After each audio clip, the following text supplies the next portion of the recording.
तो स्वागत है दोस्तों आपका एक बार फिर से मेटावर्स मेगाबाइट्स में। तो यहाँ पर आज हमारा टॉपिक है सेट्स इन पाइथन। ठीक है, तो हम लोग ने पिछले लेक्चर्स में 3 डेटा स्ट्रक्चर्स पढ़े हुए हैं, लिस्ट, टपल और डिक्शनरी। अभी हम यहाँ पर बात करेंगे किसके बारे में, सेट के बारे में। तो सेट एक बहुत ही इंपॉर्टेंट डेटा स्ट्रक्चर है और एक पहला ऐसा डेटा स्ट्रक्चर है जो क्या है, यहाँ पर अनऑर्डर्ड फॉर्म में स्टोर होता है। ठीक है, जो अनऑर्डर्ड फॉर्म में वैल्यूज को स्टोर करता है। तो लिस्ट, टपल और डिक्शनरी तीनों ही कैसे डेटा स्ट्रक्चर थे, ऑर्डर डेटा स्ट्रक्चर थे। ऑर्डर्ड का मतलब वहां पर यह है कि जितने भी एलिमेंट्स हैं लिस्ट और टपल और डिक्शनरी के अंदर किसी ना किसी पर्टिकुलर की या वैल्यू पे स्टोर होता है, की और इंडेक्स पे स्टोर होता है। जैसे लिस्ट के अंदर जो एलिमेंट्स है वो इंडेक्स के फॉर्म में 0, इंडेक्स 1, इंडेक्स 2, इंडेक्स, तो इंडेक्स पे स्टोर होता है किसी ना किसी। ठीक है, टपल के अंदर जो वैल्यूज होती है इंडेक्स पे स्टोर होती है, डिक्शनरी के अंदर जो वैल्यूज होती है की पे स्टोर होती है।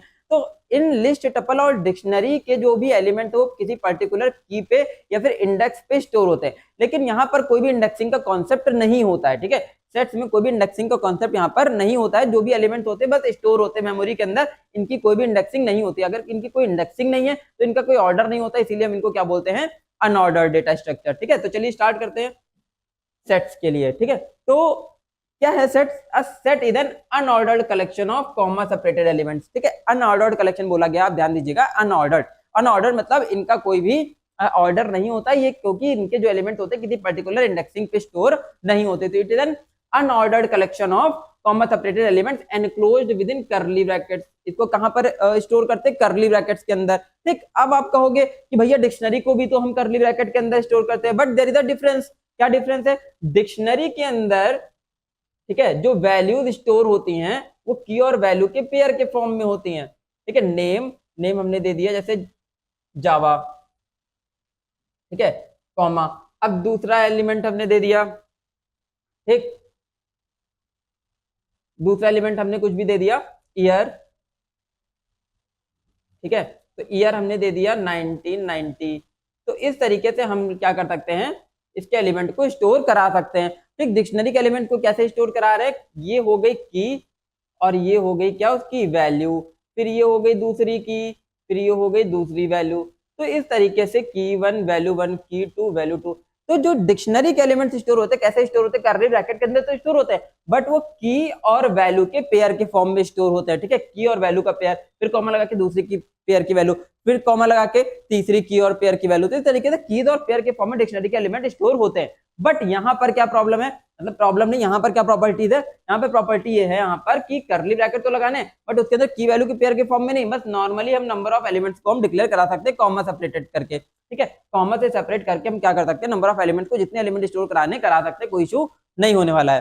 ठीक, तो डिक्शनरी और सेट में क्या डिफरेंस है? डिक्शनरी के अंदर की और वैल्यू के पेयर के फॉर्म में एलिमेंट स्टोर होता है, इसमें नॉर्मल जैसे लिस्ट और टपल में स्टोर कराते हैं वैसे ही स्टोर करा सकते हैं।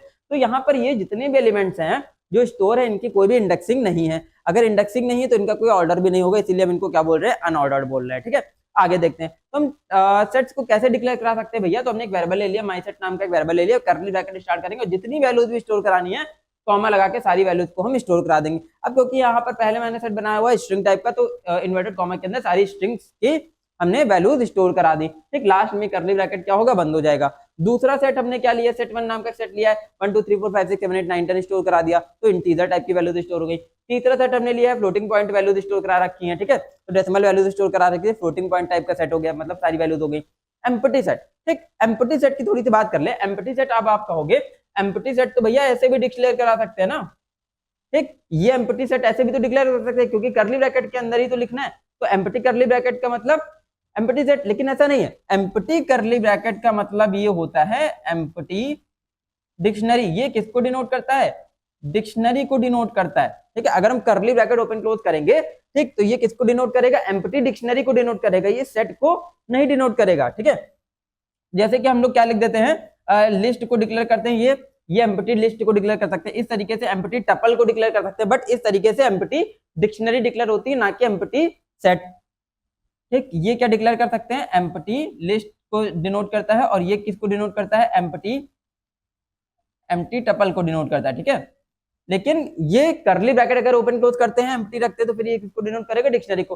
तो एम्प्टी सेट बनाने के लिए हम लोग क्या यूज करते हैं, सेट कंस्ट्रक्टर का यूज करते हैं। सेट ब्रैकेट ओपन क्लोज लिख देंगे तो क्या बन जाएगा, ये एम्प्टी सेट यहाँ पर क्रिएट हो जाएगा। ठीक है, तो एम्प्टी सेट कुछ इस तरीके से ही हमको क्रिएट करना है। फिर एक जो सेट कंस्ट्रक्टर है, सेट कंस्ट्रक्टर का यूज करके हम लोग क्या कर सकते हैं, सेट कंस्ट्रक्टर बोल या फंक्शन बोल ले, एक ही चीज है, कोई इशू नहीं है। आप ठीक, अभी आपको कंफ्यूज होने की जरूरत नहीं है। कंस्ट्रक्टर भी बोल सकते हैं, मेथड भी बोल सकते हैं, कहीं आपको कंफ्यूज होने की जरूरत नहीं, बस याद रखिएगा। तो सेट कंस्ट्रक्टर के अंदर ने क्या पास कर दी, एक लिस्ट पास कर दी, तो ये क्या कर देगा, लिस्ट को कन्वर्ट कर देगा सेट में, कहां स्टोर हो जाएगी वैल्यू, सेट 3 के अंदर स्टोर हो जाएगी। ठीक है, तो इस तरीके से सेट फंक्शन के अंदर, फिर सेट कंस्ट्रक्टर के अंदर कोई भी आइट्रेबल, ठीक है, कोई भी आइट्रेबल वेरिएबल हम पास करेंगे, मतलब लिस्ट टपल अगर हम पास करते हैं तो उसको किसमें कन्वर्ट कर देगा, सेट में कन्वर्ट कर देगा। ठीक, यहाँ पर एक मिक्स्ड सेट बना रखा है, तो भैया क्या मिक्स्ड सेट बना रखा है, जिसके अंदर स्ट्रिंग, ठीक, integer, floating point, string, integer, string, floating point, multiple data type की वैल्यूज स्टोर है।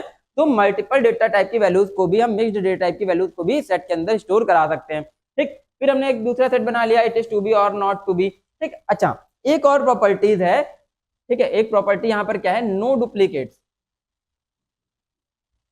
ठीक है, क्या प्रॉपर्टी भैया, डुप्लीकेट एलिमेंट सेट के अंदर नहीं रह सकते। ठीक है, डुप्लीकेट एलिमेंट सेट के अंदर नहीं रह सकते, नहीं स्टोर कर सकता। तो अभी जैसे हम लोगों ने लिखा इट इज टू बी और नॉट टू बी, तो जो सेट बनेगा वो क्या कर देगा, डुप्लीकेट वैल्यूज को ऑटोमेटिकली एलिमिनेट कर देगा। ठीक, तो क्या बन जाएगी, इट इज टू बी और नॉट, ये वाला जो टू और ये बी है, इनको क्या करेगा, ऑटोमेटिकली एलिमिनेट कर देगा, मतलब सेट से हटा ही देगा। ठीक है, इनको क्या कर देगा, ऑटोमेटिकली एलिमिनेट कर देगा, कहां से एलिमिनेट कर देगा, सेट से, मतलब सेट से हटा ही देगा। अगर यहाँ पर आप डुप्लीकेट वैल्यू को डिक्लेयर भी कराते हो सेट के अंदर, तो वो क्या करेगा, सेट ऑटोमेटिकली डुप्लीकेट वैल्यू को हटा देगा, जितनी यूनिक वैल्यूज है सिर्फ उन्हीं को स्टोर रखेगा, बाकी एलिमिनेट कर देगा। ठीक है, ये एक प्रॉपर्टी है, याद रखनी, no duplicate values allowed in the set. फिर इसके बाद एक और हमने यहाँ पे डिनोट किया, तो एप्पल बनाना ट्रू 278, ठीक है, 97 पॉइंट समथिंग, मैंगो फॉल्स 1। ठीक, अब देखो यहाँ पर दो चीजें हैं, क्या दो चीजें हैं, यहाँ पर अगर हम ट्रू लिख दे, ठीक, या फिर क्या लिख दे, 1, एक ही चीज है। ठीक है, ये ट्रू और 1 को एक ही वैल्यू समझता है, फॉल्स और 0 को भी एक ही वैल्यू समझता है। ठीक है, ट्रू लिखे या 1 लिखे वो एक ही मानेगा, ठीक, फॉल्स लिखे या 0 लिखे दोनों को बराबर मानेगा। तो यहाँ पर देखोगे दो चीजें यहाँ पर हैं, ट्रू है और क्या है, 1 है। ठीक, क्या है, ट्रू है और क्या है, 1 है। तो ट्रू और 1 वैल्यू क्या हो गई, डुप्लीकेट हो गई, ट्रू भी वही सेम थिंग है और 1 भी वही सेम थिंग है, तो ये दोनों वैल्यू क्या हो गई, डुप्लीकेट हो गई। डुप्लीकेट हो गई तो यहाँ से 1 को क्या कर देगा, ये एलिमिनेट कर देगा। ठीक, एलिमिनेट कर देगा मतलब हटा देगा। तो अगर आप ट्रू या 1 दोनों पास करते हो तो ट्रू रखेगा, 1 हटा देगा, या 1 पहले आएगा तो 1 रखेगा, ट्रू हटा देगा।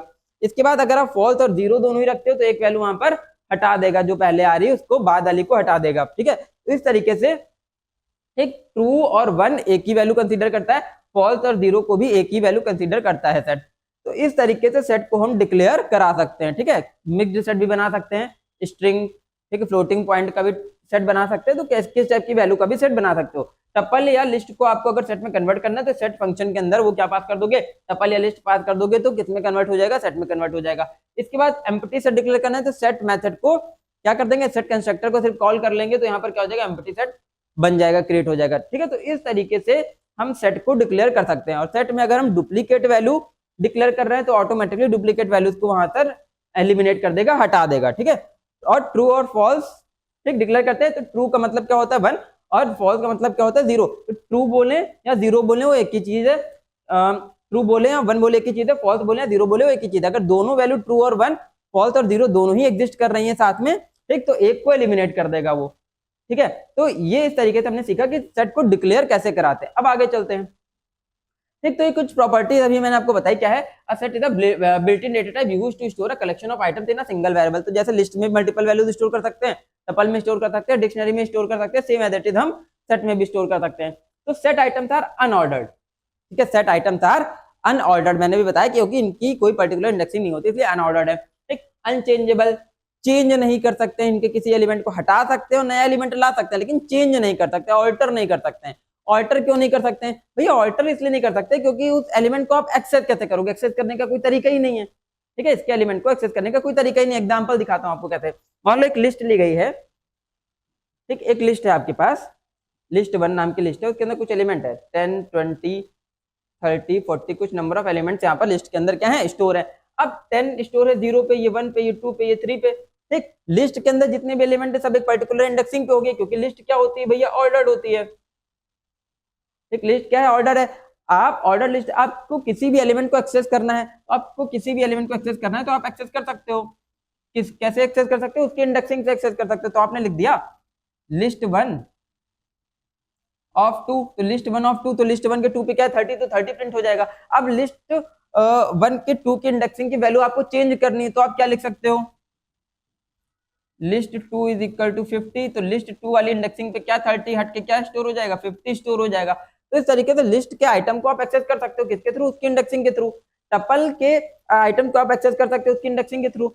बट यहाँ पर समस्या तो भैया यही है ना कि इसका कोई इंडेक्सिंग ही नहीं है। जब इंडेक्सिंग है नहीं तो आप उसके एलिमेंट को एक्सेस कैसे करोगे, सबसे बड़ी प्रॉब्लम तो यही है। तो आप किसी पर्टिकुलर एलिमेंट को एक्सेस नहीं कर सकते, किसके, सेट के। ठीक है, सेट के पर्टिकुलर एलिमेंट को आप एक्सेस नहीं कर सकते। अभी आगे बताते हैं क्यों, और पर्टिकुलर एलिमेंट को एक्सेस क्यों नहीं कर सकते, अभी आगे इस पर डिस्कशन और करेंगे। ठीक है, तो अब इनकी किसी पर्टिकुलर इंडेक्सिंग मतलब इसकी कोई इंडेक्सिंग नहीं होती सेट की, तो हम इंडेक्सिंग की वैल्यू को भी एक्सेस नहीं कर सकते। आगे चलते हैं। ठीक है, तो यहाँ पर हमको क्या पता लगा, ये अनऑर्डर होते हैं। तो item in a set do not have a defined order, इनका कोई डिफाइंड ऑर्डर नहीं होता क्योंकि इनकी इंडेक्सिंग नहीं होती। आगे चलते हैं। Unchangeable, you can not change the items after the set has been created. एक बार सेट बन गया तो आप उसकी वैल्यू को चेंज नहीं कर सकते हो। तो भैया मैंने बताया क्यों नहीं चेंज कर सकते हो, जब हम किसी पर्टिकुलर इंडेक्सिंग के एलिमेंट को एक्सेस ही नहीं कर पाएंगे तो उसको चेंज क्या करेंगे, सीधी सी बात है। एलिमेंट को चेंज करने के लिए हमको उसकी लोकेशन पता होनी चाहिए, ठीक, उसका नाम पता होना चाहिए। ठीक है, तो भाई जब इंडेक्सिंग नहीं पता, हम बिना इंडेक्सिंग के एक्सेस कैसे करेंगे, जब एक्सेस नहीं करेंगे तो वैल्यू क्या होगा, चेंज नहीं कर पाएंगे। सीधा सीधा वैल्यू को हटा सकते हैं, वैल्यू दे दिए कि वैल्यू हटा दो, वैल्यू हटा देंगे, एक नई वैल्यू इंसर्ट हो जाएगी, बट किसी पर्टिकुलर वैल्यू को चेंज नहीं कर सकते। आगे चलते हैं। ठीक, फिर इसके बाद क्या है, do not allow duplicate, duplicate value set के अंदर अलाउ नहीं होती है। ठीक है, set can not have two item with the same value, same value के दो आइटम नहीं हो सकते, मतलब सेम वैल्यू को इंसर्ट नहीं करा सकते। वो क्या करेगा, डुप्लीकेट को ऑटोमेटिकली एलिमिनेट कर देगा। ठीक, तो ये कुछ प्रॉपर्टीज हो गई किसकी, सेट की, अनऑर्डर्ड, अनचेंजेबल और डू नॉट अलाउ डुप्लीकेट। आगे चलते हैं। फिर इसके बाद क्या है, कुछ इस तरीके से सेट बन रहा है यार। ठीक है, सेट यहाँ पर कुछ इस तरीके से बन रहा है, जैसे क्या लिखा, the quick brown fox jumps over the lazy dog. ठीक है, तो क्या सेट बन गया, the quick brown fox jumps over lazy dog. ये वाला द क्या क्या कर दिया, एलिमिनेट कर दिया। ठीक है, ये द क्या कर दिया, एलिमिनेट कर दिया। क्यों, क्योंकि भैया डुप्लीकेट था, तो वाला द हटा ही देगा, वो लिस्ट के अंदर आएगा, वो सेट के अंदर आएगा ही नहीं। सेम एज इट इज, हमने यहाँ पे 10 से लेके 100 तक वैल्यू साइन कर दी, 10 20 30 40 50 60 70 80 90 100। ठीक है, तो इस तरीके से सारी वैल्यूज यहाँ पर सेट के फॉर्म में स्टोर हो गई। अब यहाँ पर इनका कोई पर्टिकुलर ऑर्डर नहीं है, कोई इनकी इंडेक्सिंग नहीं है, कोई कुछ नहीं है। तो अगर आप किसी वैल्यू को एक्सेस करना चाहो तो एक्सेस नहीं कर सकते क्योंकि ऑर्डर ही नहीं है। आप जंप को कैसे एक्सेस करोगे, ठीक है, आपको पता ही नहीं है, जंप है भी टपल के अंदर, ठीक है, सॉरी जंप है भी कहां पर, सेट के अंदर। आपको पता ही नहीं कि 30 है भी सेट के अंदर, आपको पता ही नहीं 40 है भी सेट के अंदर। ठीक है, जब आप सेट को सेट के एक एलिमेंट को एक्सेस करोगे तभी तो आप पता लगा पाओगे ना क्या क्या वैल्यूज है सेट के अंदर। तो आपको पता ही नहीं है कौन कौन सी वैल्यूज है, तो आप उनको एक्सेस भी नहीं कर सकते हो। ठीक है, अब आगे चल रहे हैं। तो इस तरीके से सेट यहाँ पर क्या हो गया, ठीक, स्टोर हो गया मेमोरी के अंदर, बट इनकी कोई प्रॉपर इंडेक्सिंग नहीं है। फिर से मैं रिपीट कर रहा हूं, इंडेक्सिंग इनकी नहीं। आगे चलते हैं। अब यहाँ पर देखेंगे कि एक्सेस कैसे कर रहे हैं एलिमेंट को। तो भैया किसी पर्टिकुलर एलिमेंट को एक्सेस नहीं कर सकते, है ना, सेट के किसी पर्टिकुलर एलिमेंट को एक्सेस नहीं कर सकते। हम एक्सेस किसको कर सकते हैं, पूरी लिस्ट को हम आइट्रेट करा सकते हैं, पूरे सेट को आइट्रेट करा सकते हैं। तो आइट्रेट कैसे करा सकते हैं, तो भैया जैसे किसको आइट्रेट किया था, याद होगा, लिस्ट को, टपल को, डिक्शनरी को जैसे आइट्रेट किया था, वैसे इसको भी हम आइट्रेट कर सकते हैं। तो कैसे आइट्रेट कर रहे हैं आप देखोगे, तो आइट्रेट कर रहे हैं, हमने क्या कर लिया, एक सेट बना लिया।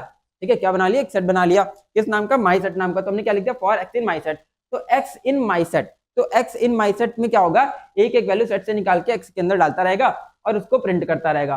तो एक्स के अंदर पहले क्या गया, ठीक है, 10 20 30 40 50। तो पहले 10 था तो 10 आया, फिर 20 था तो 20 आया।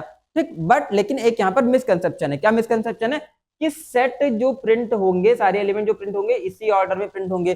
क्यों, इसी ऑर्डर में क्यों नहीं प्रिंट होंगे, तो भैया इस ऑर्डर में इसलिए नहीं प्रिंट होंगे, हर बार सेम ऑर्डर में नहीं प्रिंट होते हैं। क्यों नहीं प्रिंट होते, क्योंकि इसका कोई ऑर्डर ही नहीं है। ठीक है, हो सकता है कुछ इस तरीके से प्रिंट हो जाए, ठीक, हो सकता है इस तरीके से प्रिंट हो जाए, हो सकता है ये प्रिंट हो जाए। ठीक है, तो किसी भी ऑर्डर में क्या हो सकते हैं, सेट के एलिमेंट को प्रिंट करा सकते हैं, मतलब वो रैंडमली ऑर्डर में प्रिंट होता है, इनका कोई पर्टिकुलर डिफाइंड ऑर्डर नहीं है। तो जो लिस्ट प्रिंट होगी, जो एलिमेंट आइट्रेट होके प्रिंट होंगे, वो किस ऑर्डर में प्रिंट होंगे, रैंडम ऑर्डर में होंगे। ठीक, जिनका कोई ऑर्डर नहीं है, कभी पहले कुछ प्रिंट हो गया, फिर कभी कोई सीक्वेंस में प्रिंट हो गए, कभी कोई सीक्वेंस में प्रिंट हो गए, तो इनका कोई पर्टिकुलर ऑर्डर नहीं होता है। किस ऑर्डर में प्रिंट हो रहे हैं भैया, रैंडम ऑर्डर में प्रिंट हो रहे हैं। ठीक है, तो ये बात आपको याद रखनी है, रैंडम ऑर्डर में ही उसके एलिमेंट क्या होते हैं, एक्सेस होते हैं। ठीक, अगर आप नॉर्मली भी यहाँ पर माई सेट को भी प्रिंट करा दोगे, अगर आप ये भी लिख देते हो प्रिंट ठीक है। माई सेट को भी अगर आप प्रिंट कराओगे तो भी एलिमेंट क्या होंगे, रैंडम ऑर्डर में ही प्रिंट होंगे, कोई पर्टिकुलर ऑर्डर में प्रिंट नहीं होंगे। आप जितनी बार प्रिंट फंक्शन रन कराओगे, ठीक है, जितनी बार प्रिंट फंक्शन रन करा के सेट को प्रिंट करोगे उतनी बार वो सारे एलिमेंट रैंडम ऑर्डर में ही प्रिंट करेगा, कोई पर्टिकुलर ऑर्डर में नहीं प्रिंट करेगा, कभी कुछ ऑर्डर, कभी कुछ ऑर्डर, कभी कुछ ऑर्डर। ठीक है, आगे चलते हैं। तो ये हमने क्या था, ये यहाँ पर था एक इंटीजर टाइप का सेट, इंटीजर टाइप के सेट की वैल्यूज को प्रिंट करा दिया। ठीक, तो मैंने बताया प्रिंट होकर तो आ जाएंगे, सारे एलिमेंट को तो आइटरेट कर लेगा लेकिन किसी पर्टिकुलर ऑर्डर में नहीं करेगा। सेम एज इट इज यहाँ पर भी है, ये भी क्या कर देगा, सेट को आइटरेट तो कर देगा, सारे एलिमेंट को एक एक करके एक्सेस कर देगा लेकिन किसी पर्टिकुलर ऑर्डर में नहीं करेगा। ठीक, हर बार ऑर्डर चेंज हो सकता है। तो सपोज पहले इसने दे दिया इज, फिर दे दिया इट, फिर दे दिया बी, फिर दे दिया टू। ठीक है, तो सारे एलिमेंट तो प्रिंट हो जाएंगे बट किसी पर्टिकुलर ऑर्डर में प्रिंट नहीं होंगे। क्यों? क्योंकि अनऑर्डर्ड है। आगे चलते हैं। अब आगे चलते हैं तो check if element is exist in the set और नॉट। ठीक, कोई भी एलिमेंट है पर्टिकुलर, उसको हमें चेक करना है कि सेट में एग्जिस्ट कर रहा है कि नहीं कर रहा है, तो हम सेट का यूज कर लेंगे, इन का यूज कर लेंगे। ठीक है, सेट में इन फंक्शन क्या कर रहा है, मतलब इन कीवर्ड क्या कर रहा है, चेक करता है कि 20 is exist in the my set और नॉट। ठीक है, तो 20 है क्या इसके अंदर, तो भैया है, तो ये क्या रिटर्न कर देगा, ट्रू रिटर्न कर देगा। ठीक है, तो इस तरीके से हम चेक कर सकते हैं कि एलिमेंट सेट के अंदर एग्जिस्ट कर रहा है कि नहीं एग्जिस्ट कर रहा है। तो अगर एग्जिस्ट कर रहा है तो ट्रू देगा, नहीं कर रहा होगा तो क्या दे देगा, फॉल्स दे देगा। ठीक, इसी तरीके से चेक करना है कि एलिमेंट एग्जिस्ट नहीं कर रहा है या कर रहा है, तो फिर हम यहाँ पर नॉट इन भी लगा सकते हैं। ठीक है, नॉट इन लगा के चेक करेंगे, क्या चेक करेंगे कि ये नॉट इन फंक्शन क्या करेगा, 30 इसके अंदर एग्जिस्ट कर रहा है तो फॉल्स देगा, अगर नहीं कर रहा है तो ट्रू देगा। तो भैया 30 इसके अंदर है क्या, तो है, कंडीशन क्या हो गई, ठीक है, फॉल्स हो गई। फॉल्स हो गई तो आंसर क्या दे देगा, फॉल्स दे देगा। ठीक, तो इस तरीके से हम है कि नहीं है ये हम क्या कर सकते हैं, इन या नॉट इन के थ्रू चेक करा सकते हैं। आगे चलते हैं। फिर आगे यहाँ पर क्या है, यूजर इनपुट। अब हमको सेट को यूजर इनपुट कराना है। ठीक है, यूजर से इनपुट कराने सेट की मल्टीपल वैल्यूज। तो जैसे आपने पढ़ा था कौन सा, लिस्ट में पढ़ा था अपेंड फंक्शन। लिस्ट में क्या पढ़ा था, अपेंड फंक्शन पढ़ा था। अपेंड से हम एक एक एलिमेंट लिस्ट के एंड में क्या कराते जाते हैं, ऐड कराते जाते हैं। सेम एज इट इज यहाँ पर फंक्शन क्या है, यहाँ पर फंक्शन होता है ऐड फंक्शन। ऐड फंक्शन का क्या काम है, एक एलिमेंट को ऐड करना, इंसर्ट करना सेट के अंदर। अब कहाँ इंसर्ट करना, आगे इंसर्ट करना, पीछे इंसर्ट करना, बीच में इंसर्ट करना, इसका कोई ऑर्डर नहीं है, तो कहीं पे भी इंसर्ट हो जाएगा इंसर्ट। कहाँ पर इंसर्ट हो रहा है ये कोई आप श्योरिटी नहीं बता सकते कि कहाँ पर एलिमेंट इंसर्ट हो रहा है। बस एलिमेंट इंसर्ट करने का काम किसका है, ऐड फंक्शन का। तो सेट के अंदर एक एलिमेंट को इंसर्ट करने का काम क्या है, ऐड का। ठीक, तो हमने क्या किया, सबसे पहले हमने एक एम्प्टी सेट बना लिया। ये क्या डिनोट कर रहा है, एम्प्टी सेट। ठीक, ये एम्प्टी सेट बना लिया। एम्प्टी सेट के बाद हमने क्या किया, नंबर ऑफ टर्म्स को यूजर के अंदर, यूजर से पूछ लिया कि भैया कितने टर्म, कितनी वैल्यूज आपको सेट के अंदर स्टोर करानी। तो यूजर ने कहा भैया n, ठीक है, n टर्म्स स्टोर कराने में सेट के अंदर। तो हमने क्या किया, 0 से n तक लूप चला लिया और एक वैल्यू जो यूजर से इनपुट कराएंगे वो x में इनपुट होगी और x को जाके माई सेट के अंदर ऐड कर देंगे। ठीक, कितनी बार लूप चलेगा, जैसे यूजर ने कहा कि 5 टर्म इनपुट कराने, तो i का लूप चलेगा 0 1 2 3 4। ठीक, 0 से 4 तक चलेगा, क्योंकि लूप कहाँ तक चलता है, अगर 0 to n पास करें तो 0 to n पास करें तो n-1 तक ही तो लूप चलेगा। ठीक, पहले i के लिए 0 फिर 1 2 3 4। ठीक है, फिर इसके बाद क्या होगा, x में, तो x की वैल्यू यूजर ने कोई भी वैल्यू इनपुट कर दी, तो 10 20 30 40 50, तो इस तरीके से यूजर ने वैल्यू इनपुट करी। ठीक है, तो वो सारी वैल्यूज पहले 10 कहाँ चली गई सेट के अंदर, फिर 20 चली गई सेट के अंदर, पहले 10 चली गई, फिर 20 चली गई, फिर 30 चली गई, फिर 40 चली गई, फिर 50 चली गई। वो सारी एक एक वैल्यू कहाँ स्टोर होती जाएंगी, सेट के अंदर स्टोर होती जाएंगी। ठीक, अब किस ऑर्डर में स्टोर हुई ये आप नहीं बता सकते, ये आप डिटरमाइन नहीं कर सकते, क्योंकि इनका कोई पर्टिकुलर ऑर्डर नहीं है, बस वो रैंडमली वहां पर जाके स्टोर हो गई सेट के अंदर, बस किस ऑर्डर में हुई आपको नहीं पता। ठीक, अब इसको जब हम माई सेट को प्रिंट कराएंगे, ठीक है, तो यही सेट प्रिंट होकर आएगा, तो ये सेट तो प्रिंट होकर आएगा, मतलब वैल्यूज यही होंगी, लेकिन ऑर्डर में किस ऑर्डर में आएंगी वो आप नहीं बता सकते हो। तो कोई भी रैंडम ऑर्डर यहाँ पर प्रिंट होकर आ जाएगा। ठीक, कोई भी रैंडम ऑर्डर में वैल्यूज क्या हो जाएंगी, प्रिंट होकर आ जाएंगी, लेकिन वैल्यू सारी वही होंगी जो आपने इनपुट कराई थी, लेकिन किस ऑर्डर में आएंगी ये आप कंफर्म नहीं बता सकते हो। ठीक, आगे चलते हैं। फिर इसके बाद है मर्ज टू सेट्स, दो सेट्स को मर्ज करना है। ठीक है, अब यहाँ पर देखोगे आप बहुत इंपॉर्टेंट फंक्शन स्टार्ट होने वाले हैं। ठीक है, यहाँ से इंपॉर्टेंट फंक्शन सारे, तो अभी इसको आपको बहुत ध्यान से समझना है। ठीक है, जितना ध्यान से समझोगे उतनी इजीली क्लियर होता जाएगा आपको। ठीक है, तो यहाँ पर क्या है, एक अपडेट फंक्शन। अपडेट फंक्शन का क्या काम है, update method insert all the item from the one set into the another. मतलब जिस सेट ऑब्जेक्ट से हम लोग फंक्शन को कॉल करेंगे और जो ऑब्जेक्ट हम आर्ग्यूमेंट में पास करेंगे, तो आर्ग्यूमेंट वाले सारी वैल्यूज को, ठीक है, कॉलिंग सेट में क्या कर देगा, मर्ज कर देगा। मतलब माई सेट 2 की सारी वैल्यूज माई सेट 1 के अंदर मर्ज हो जाएंगी।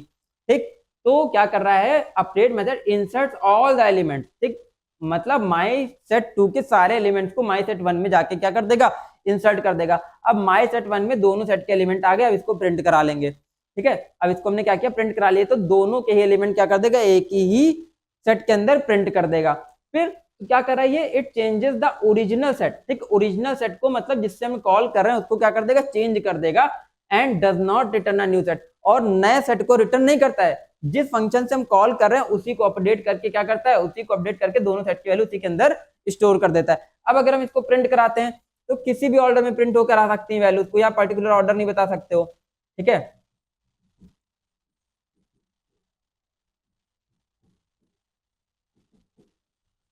ठीक, तो सारी वैल्यू दोनों सेट की प्रिंट हो गई, हमने माई सेट 1 को प्रिंट कराया, तो माई सेट 1 में क्या है, दोनों सेट की वैल्यूज आ गई, ठीक है। मतलब माई सेट 2 की सारी वैल्यूज को माई सेट 1 में क्या कर दिया, उसने मर्ज कर दिया, मर्ज कर दिया, तो हमने सारी, जब माई सेट 1 को प्रिंट कराएंगे तो सारी दोनों सेट की वैल्यूज क्या हो जाएंगी, प्रिंट हो जाएंगी, बट किस ऑर्डर में होंगी ये कंफर्म नहीं है, तो हमने एक रैंडम ऑर्डर में इसको प्रिंट करके आपको दिखा दिया, ठीक है। तो सारी वैल्यू दोनों सेट की हैं, बट किस ऑर्डर में ये कंफर्म नहीं, तो हमने एक रैंडम ऑर्डर में इसको क्या कर दिया, वैल्यूज को प्रिंट कर दिया, ठीक है। तो इस तरीके का आउटपुट आपको आ सकता है। फिर आगे चलते हैं, तो अपडेट फंक्शन आपको क्लियर हुआ, दो मतलब पहले सेट में दूसरे सेट की वैल्यू को मर्ज कर देगा, ठीक, जिस सेट से कॉल कर रहे हैं कॉलिंग सेट में आर्गुमेंट वाले सेट की सारी वैल्यू को क्या कर देगा, मर्ज कर देगा। आगे चलते हैं, फिर क्या है, मर्ज एनी आइटरेबल, तो भैया अपडेट फंक्शन क्या कर रहा है, सिर्फ सेट को ही नहीं मर्ज कर रहा है, ठीक है, सेट में सेट को ही नहीं मर्ज कर रहा है, सेट के अंदर, ठीक, सेट के अंदर ध्यान से समझिएगा, सेट के अंदर किसी भी आइटरेबल स्टेटमेंट के एलिमेंट्स को अपडेट कर देगा, मतलब मर्ज कर देगा। तो सेट के अंदर लिस्ट को भी हम मर्ज करा सकते हैं, सेट के अंदर टपल को भी मर्ज करा सकते हैं,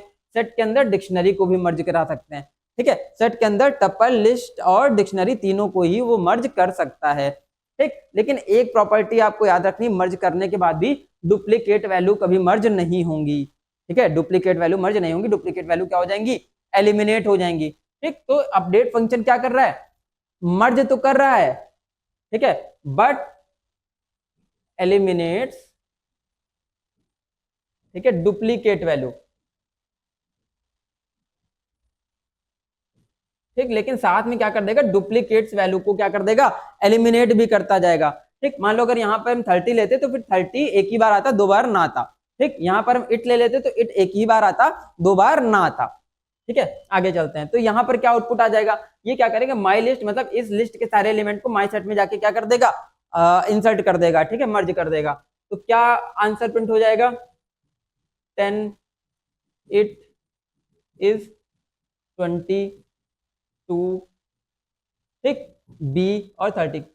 तो यहाँ पर क्या है, हमने किसी भी रैंडम ऑर्डर में प्रिंट कर दिया, क्योंकि आंसर, क्योंकि इसका कोई ऑर्डर होता नहीं, तो आंसर आपको हमेशा जब मिलेगा तो एक रैंडम ऑर्डर में प्रिंट होकर ही मिलेगा। तो इस तरीके से आंसर क्या आ गया आपका, ठीक है, ये आंसर प्रिंट हो गया, हमने कोई रैंडम ऑर्डर लेके आंसर प्रिंट कर दिया, आपको उसमें घबराने की जरूरत नहीं कि भैया ये क्या प्रिंट कर दिया, ठीक है, कोई भी रैंडम ऑर्डर में आंसर आ सकता है।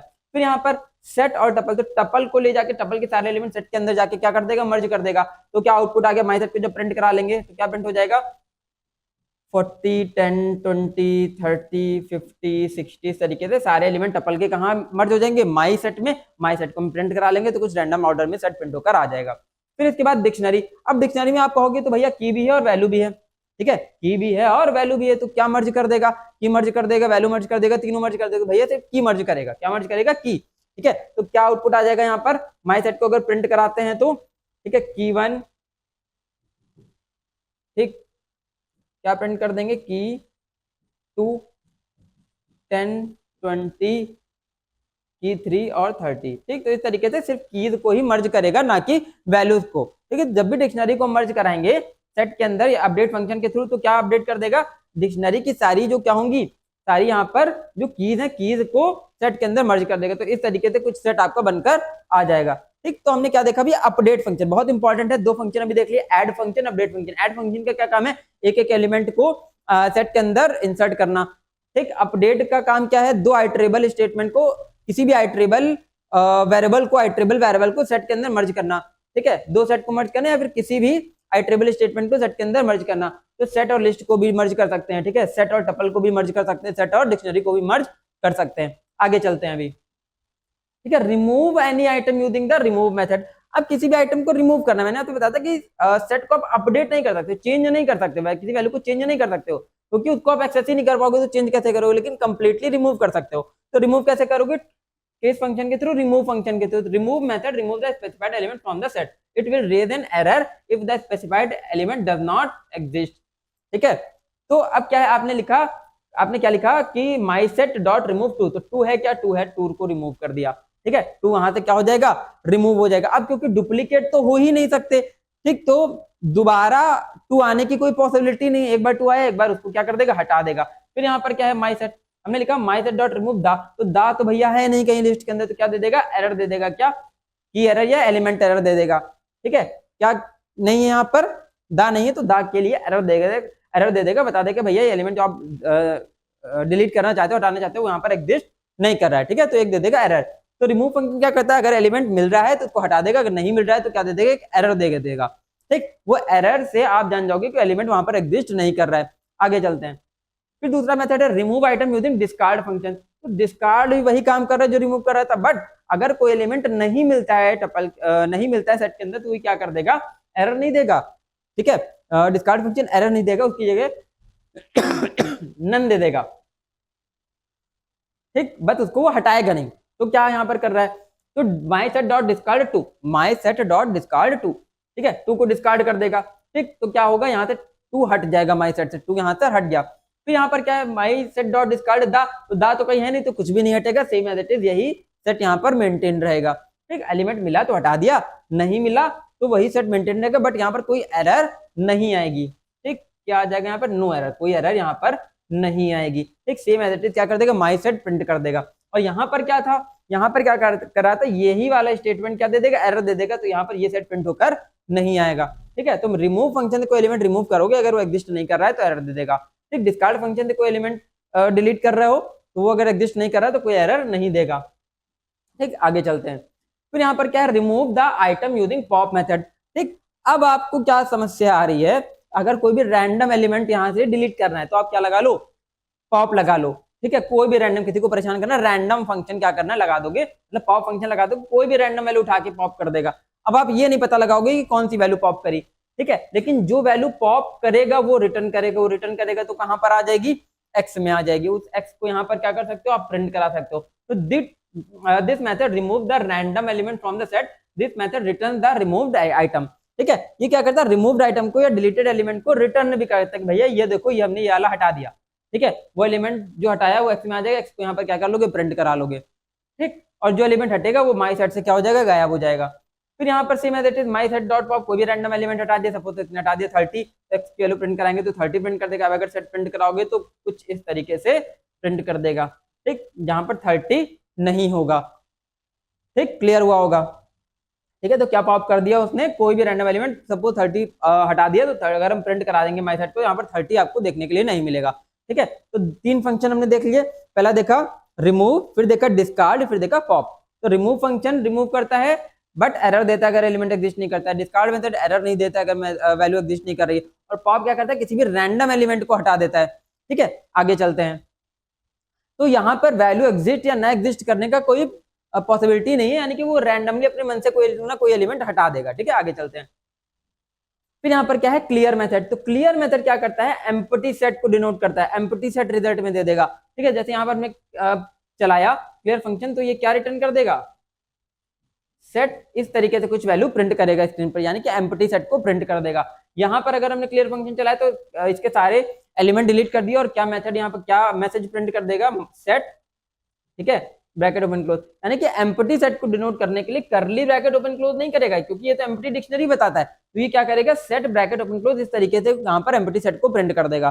ठीक है, एम्प्टी सेट कैसे डिनोट करते हैं, सेट कंस्ट्रक्टर के थ्रू ही डिनोट करते हैं। तो ये मैसेज प्रिंट कर देगा, ये मैसेज प्रिंट कर देगा। ठीक है, सेट ब्रैकेट ओपन क्लोज, इसका मतलब क्या है, एम्प्टी सेट। तो ये एम्प्टी सेट आपको यहाँ पर प्रिंट कर देगा।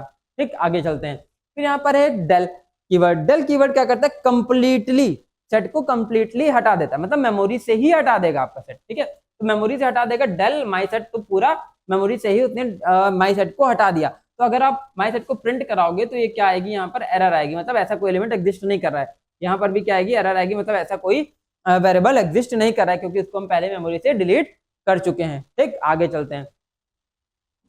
फिर यहाँ पर क्या है, कॉपी मेथड। कॉपी मेथड जैसे आपने लिस्ट में पढ़ा था, ठीक है, वही सेम काम यहाँ पर कॉपी मेथड करता है, यानी कि क्या कर देगा कि सेट की एक कॉपी जनरेट कर देगा, माई सेट डॉट कॉपी से सेट की एक क्या जनरेट कर देगा, कॉपी जनरेट कर देगा। तो सेट की कॉपी जनरेट करके क्या हुआ कि ये माई सेट एक अलग कॉपी है और एक्स के अंदर जो कॉपी आएगी वो अलग कॉपी होगी। ठीक है, मतलब ये एक अलग मेमोरी लोकेशन पे स्टोर होगा और जो एक्स होगा वो एक अलग मेमोरी लोकेशन पे स्टोर होगा। अगर आप एक्स को प्रिंट कराते तो प्रिंट तो यही हो जाएगा।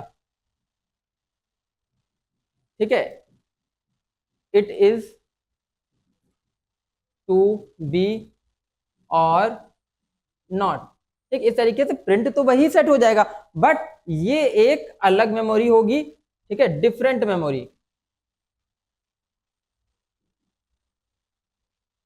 ठीक है, और ये एक अलग मेमोरी होगी, ये अलग मेमोरी होगी, ये डिफरेंट मेमोरी होगी।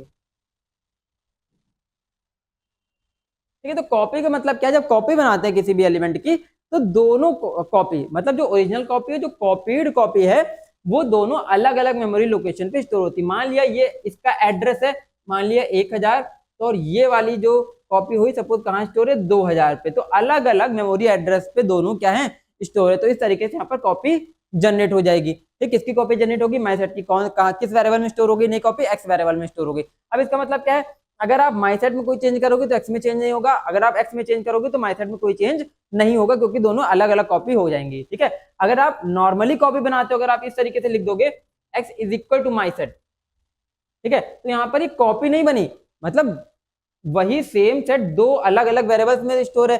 तो अब आप अगर एक्स में चेंज करोगे तो माई सेट में भी चेंज होगा, माई सेट में चेंज करोगे तो एक्स के अंदर भी चेंज होगा। तो मतलब एक ही मेमोरी लोकेशन की वैल्यू और या फिर एक ही मेमोरी लोकेशन का एड्रेस दोनों वेरिएबल के अंदर स्टोर है, तो दोनों एक ही सेट को रिप्रेजेंट कर रहे हैं। ठीक है, यहाँ पर दोनों क्या रिप्रेजेंट करेंगे, रिप्रेजेंट, ठीक है, बोथ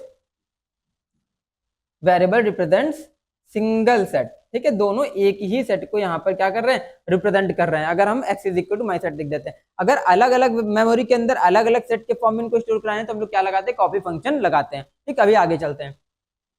फिर यहाँ पर क्या है, यूनियन मेथड। ठीक है, अब यहाँ से और थोड़े से चीजें कॉम्प्लिकेटेड होती जाएंगी, कॉम्प्लिकेटेड नहीं होंगी लेकिन कंफ्यूजिंग होती जाएंगी, तो आपको भूलना नहीं है, आपको बस याद रखते जाना है। ठीक है, तो यूनियन मेथड आपने बचपन में पढ़ा होगा, मैथमेटिक्स में यूनियन करते हैं वैल्यूज का, सेट्स का यूनियन करते हैं, तो सेम मेथड से सेट्स का यूनियन हम यहाँ पर भी करेंगे। सेट का यूनियन कैसे कर रहे हैं, दोनों सेट के अंदर जो वैल्यूज होंगी वो क्या हो जाएंगी, मर्ज हो जाएंगी। ठीक, और डुप्लीकेट रिमूव हो जाएंगी। तो डुप्लीकेट आपको याद रखनी है, अगर दोनों सेट के अंदर कोई कॉमन वैल्यू है तो वो एक बार हट जाएगी, डुप्लीकेट वहां पर हट जाएगी। ठीक है, तो सेम यूनियन का काम कर रहा है यहाँ पर ये। ठीक, तो union method return the set of contains all the item from the original set and the item from the specified set. Original set ये हो गया, स्पेसिफाइड सेट आपका ये हो गया, तो दोनों सेट के आइटम को क्या कर देगा, कंबाइन कर देगा। ठीक, कंबाइन करके रिटर्न करेगा, तो आंसर कहाँ स्टोर हो जाएगा, एक्स के अंदर स्टोर हो जाएगा। फिर यहाँ पर you can specify as many set you want separated by the comma. तो जितने भी सेट भैया हमको मर्ज कराने, सारे कॉमा के अंदर क्या करते जाएंगे, लिखते जाएंगे। फिर it does not have to be a set argument can be any iterable object. तो जरूरी नहीं है कि यूनियन फंक्शन सेट का ही यूनियन निकाले, वो किसी भी आइटरेबल ऑब्जेक्ट का यूनियन निकाल सकता है सेट के साथ। ठीक है, वो लिस्ट का भी यूनियन कर सकता है, वो टपल का भी यूनियन कर सकता है, वो डिक्शनरी का भी यूनियन कर सकता है। ठीक, आगे चलते हैं। फिर यहाँ पर क्या है, if an iterable item is present in more than one the result will remove the duplicate item. तो रिजल्ट जो आएगा वहां पर डुप्लीकेट आइटम क्या हो जाएंगे, हमेशा रिमूव हो जाएंगे। तो क्या कर रहा है ये, दो आइटरेबल स्टेटमेंट्स को, आइटरेबल ऑब्जेक्ट को मर्ज कर देगा, यूनियन कर देगा और डुप्लीकेट हटा देगा। ठीक है, तो क्या आउटपुट आएगा इसका। ठीक, अगर x को प्रिंट कराते हैं, और याद रखिएगा ये अपडेटेड जो रिजल्ट है वो रिटर्न करता है, जो रिटर्न करता है उसको हमें एक वेरिएबल के अंदर स्टोर कराना पड़ेगा। अपडेटेड रिजल्ट हमेशा रिटर्न करेगा ये, तो क्या आउटपुट आ जाएगा, इट, ठीक है, इज 10 to 30 b। ठीक, इट इज टू बी 10 30 और हाँ एक क्या रहेगा 20। क्या डाल देंगे यहाँ पर कॉमा करके 20। तो इस तरीके से कुछ आउटपुट जनरेट होगा। तो आउटपुट का क्या है, कोई सीक्वेंस नहीं है, फिर आपको रिपीट करा, आउटपुट का कोई सीक्वेंस नहीं, किसी भी सीक्वेंस में किसी भी ऑर्डर में आप आउटपुट को दिखा सकते हो। हर बार आप रन भी कराओगे प्रोग्राम तो आपको एक रैंडम आउटपुट देखने के लिए यहाँ पर मिलेगा। ठीक है, तो इसने क्या किया, दोनों की वैल्यूज को मर्ज कर दिया, डुप्लीकेट अगर होंगी तो हटा देगा, तो जो फाइनल वैल्यू है रिटर्न करेगा वो एक्स में स्टोर हो जाएगी, एक्स को प्रिंट करा लेंगे तो कुछ इस तरीके से आउटपुट आपका प्रिंट होगा। आगे चलते हैं, दूसरा एग्जाम्पल देखते हैं इसका। क्या लिखा, my set one dot union my set two. ठीक, सेट वन ये है, सेट टू ये है, दोनों का यूनियन कर दोगे तो भैया क्या आउटपुट आ जाएगा, वही जो भी हमने पीछे देखा था। ठीक है, वही आउटपुट आएगा जो भी हमने पीछे देखा था। फिर आगे चलते हैं तीसरा।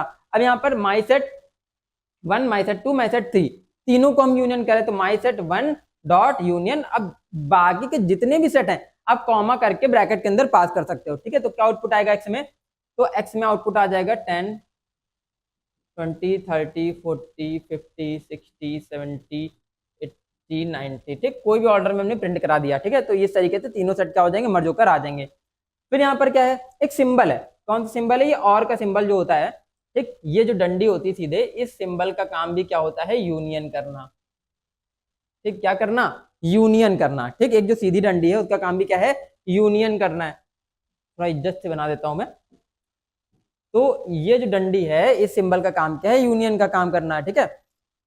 तो यहाँ पर क्या है कि माई सेट 1 यूनियन का सिंबल माई सेट 2, ये भी क्या कर देगा, वैल्यूज को यूनियन कर देगा, ठीक। तो आप यूनियन फंक्शन भी यूज कर सकते हो और ये सिंबल भी यूज कर सकते हो वैल्यूज को यूनियन करने के लिए। तो यहाँ पर मैंने स्टार्टिंग में हेडिंग आपने देखी होगी, जो वीडियो का टाइटल मैंने दिया था, ऑपरेटर्स एंड मेथड्स। तो ऑपरेटर और मेथड यहाँ पे दोनों चीजें सेट में यूज होती है। तो मेथड कौन सा यूज हो रहा है यूनियन करने के लिए, यूनियन, और ऑपरेटर कौन सा यूज हो रहा है, ये और का सिंगल और, ठीक। ये क्या कर रहा है, यहाँ पर यूनियन कर रहा है, ठीक है। तो क्या आउटपुट आ जाएगा, वही सेम आउटपुट आ जाएगा, 10 it is 2 20 30 b, ठीक। इस तरीके से कोई आउटपुट रैंडम ऑर्डर में प्रिंट हो जाएगा। ये क्या करेगा, ये भी तीनों वैल्यू को मर्ज कर देगा, माई सेट 1, ठीक है, union my set 2 union my set 3, ठीक। यहाँ पर किसका सिंबल होता है, यूनियन का सिंबल होता है, आप याद रखोगे। तो क्या आउटपुट आ जाएगा, same as it is output generate हो जाएगा, कोई भी आउटपुट आप जनरेट कर दो, ठीक है। 10 20 30 फॉल्स, ठीक है, इट इज 2, फिर इसके बाद 58 बी, ठीक। हो गई सारी वैल्यूज, हाँ एक बची ट्रू, तो क्या हो गई ट्रू। तो इस तरीके से आउटपुट कोई भी ऑर्डर में आपका आ सकता है। तो ये क्या करेगा, तीनों सेट को क्या कर देगा, मर्ज कर देगा। तो मर्ज करके जो फाइनल आउटपुट आएगा वो एक्स में स्टोर होगा, एक्स को हम प्रिंट करा देंगे। तो तीनों सेट की वैल्यूज एक सेट में होके क्या हो जाएगी, एक्स में स्टोर होगी, एक्स को हम प्रिंट करा देंगे। तो कुछ इस तरीके से आंसर यहाँ पर प्रिंट होगा, ठीक है। आगे चलते हैं, अभी आगे मूव करते हैं। तो यूनियन आपने देखा दो तरीके से यूनियन करें, यूनियन मेथड के थ्रू और यूनियन ऑपरेटर के थ्रू।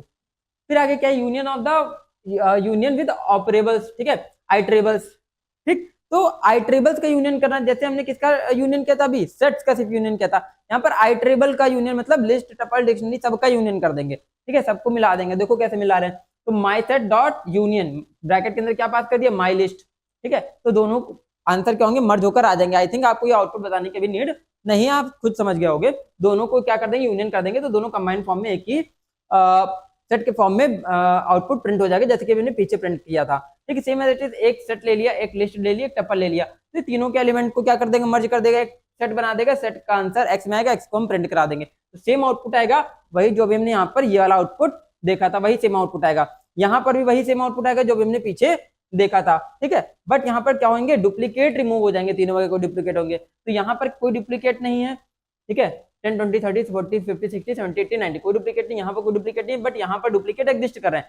कौन से डुप्लीकेट एग्जिस्ट कर रहे हैं, ट्रू, ठीक है, 1 फॉल्स और 0। तो जो डुप्लीकेट एलिमेंट होंगे उनको क्या कर देगा, हटा देगा, ठीक। बाकी के सारे एलिमेंट क्या कर देगा, मर्ज कर देगा, डुप्लीकेट हटा के जो आंसर आएगा वो यहाँ पर क्या कर देगा, रिटर्न कर देगा, ठीक। आई होप ये भी आपको बताने की नीड नहीं है, आप इतना समझ गए होंगे, ठीक है। तो जो आउटपुट आएगा उसमें चारों चीजें क्या होंगी, रिटर्न कर देगा, चारों के एलिमेंट को एक ही सेट के अंदर स्टोर करके वो रिटर्न कर देगा, उसको हम प्रिंट करा लेंगे, ठीक। आगे चलते हैं। फिर यहाँ पर क्या है, इंटरसेक्शन। तो यूनियन का भाई क्या है, इंटरसेक्शन। आप लोगों ने मैथमेटिक्स में सेट चैप्टर में यूनियन इंटरसेक्शन पढ़ा होगा बचपन में, तो वही इंटरसेक्शन यहाँ पर भी काम करेगा। क्या वैल्यू रिटर्न करेगा, दोनों सेट में जो कॉमन वैल्यू होंगी वो रिटर्न करेगा, ठीक है। Return that contain the similarity between 2 और मोर सेट, 2 या 2 से ज्यादा सेट के अंदर जो कॉमन एलिमेंट है सिर्फ वही रिटर्न करेगा, ठीक। फिर इसके बाद you can specify as many set you want separated by the comma, जितने भी सेट हमें चाहिए पास कर सकते हो कॉमा लगा के, ठीक। It does not have to be a set, argument can be of any iterable object. जरूरी नहीं है सेट में ही ये क्या ढूंढे, सेट में ही ये इंटरसेक्शन ढूंढे, इंटरसेक्शन एलिमेंट ढूंढे। सेट, टपल और लिस्ट भी हो सकती है यहाँ पर, उनमें भी हम क्या कर सकते हैं, डुप्लीकेट मतलब इंटरसेक्शन वाले एलिमेंट्स यहाँ पर ढूंढ सकते हैं, ठीक है, उनका भी इंटरसेक्शन कर सकता है। तो देखते हैं एग्जाम्पल, ठीक है। It return the set contains only item that exist in the both और इन ऑल सेट, ठीक। कौन कौन से एलिमेंट रिटर्न करेगा, जो सारे सेट में ही होंगे या फिर किसी मतलब जो सारे सेट में होंगे या फिर 2 सेट में जो एलिमेंट कॉमन होंगे उन्हीं को ही क्या करेगा, कॉमन एलिमेंट्स को रिटर्न करेगा। तो यहाँ पर देख लेते हैं दोनों टपल में दोनों सेट में कौन सा कॉमन है 30, तो क्या आंसर रिटर्न कर देगा ये 30। ठीक है, यहाँ पर क्या क्या कॉमन है, 3 सेट है, सेट 1 सेट 2 सेट 3, क्या क्या कॉमन है, 20 कॉमन है, 20 कॉमन है, 20 कॉमन है, 40 कॉमन है, 40 कॉमन है, 40 कॉमन है, तो क्या आंसर दे देगा 20, 40। तीनों में क्या कॉमन है 20 और 40, तो 20 40 आंसर दे दिया। भैया यहाँ पर कुछ कॉमन है क्या, यहाँ पर कोई कॉमन नहीं है। ठीक है, तो यहाँ पर क्या दे देगा, सेट ब्रैकेट ओपन क्लोज कुछ इस तरीके से एम्प्टी सेट यहाँ पर क्या कर देगा, रिटर्न कर देगा, क्योंकि यहाँ पर कोई भी कॉमन एलिमेंट नहीं है। आगे चलते हैं, फिर आगे चलेंगे तो क्या है, अच्छा दूसरी चीज यहाँ पर क्या सिंबल है, एंड सिंबल। तो एंड सिंबल का यूज करके हम क्या कर सकते हैं, इंटरसेक्शन भी परफॉर्म कर सकते हैं। ठीक, तो इस सिंबल को यहाँ पर क्या बोल रहे हैं, इंटरसेक्शन। ठीक है, इंटरसेक्शन यहाँ पर इस सिंबल को बोलते हैं। ठीक है, इंटरसेक्शन का सिंबल है ये। तो दोनों सेट का इंटरसेक्शन कर दो, क्या रिटर्न कर देगा 30, तो यहाँ पर आ गया 30।